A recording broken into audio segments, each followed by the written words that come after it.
సింగరేణి కార్మికులు కోల్పోయిన హక్కులను సాధించేందుకు సాయశక్తులా కృషి చేస్తానని తెలంగాణ రక్షణ సేన అధ్యక్షురాలు కల్వకుంట్ల కవిత అన్నారు. బాయిబాట కార్యక్రమంలో భాగంగా ఆమె పెద్దపల్లి జిల్లా రామగుండం సింగరేణి సంస్థ ఓపెన్ కాస్ట్ ప్రాజెక్టు 3ను పరిశీలించారు.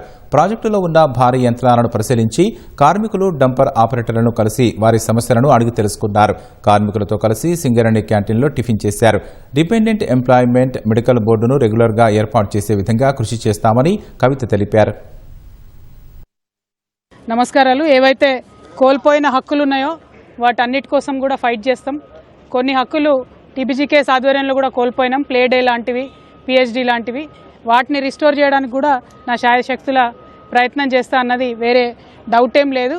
అందరినీ ఇవాళ వెంటాడుతున్న సమస్య మాత్రం డిపెండెంట్ ఎంప్లాయ్మెంట్. దానికోసం బలంగా మాట్లాడతాం, కొట్లాడతాం.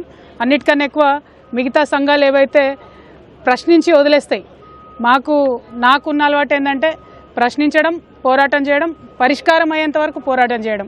అట్లా రాష్ట్రంలో అనేక సమస్యలు పరిష్కారం చేసినాం. కాబట్టి మన ఏదైతే మెడికల్ బోర్డు ఉందో అది కూడా రెగ్యులర్గా పెట్టేంత వరకు కూడా మా శాయశక్తుల కృషి చేస్తాం. మిగతా ఇష్యూస్ ఉన్నాయి అన్న ఇప్పటివరకు చాలా డీటెయిల్గా చెప్పిండ్రు. మైక్రో లెవెల్లో పనిచేస్తాం.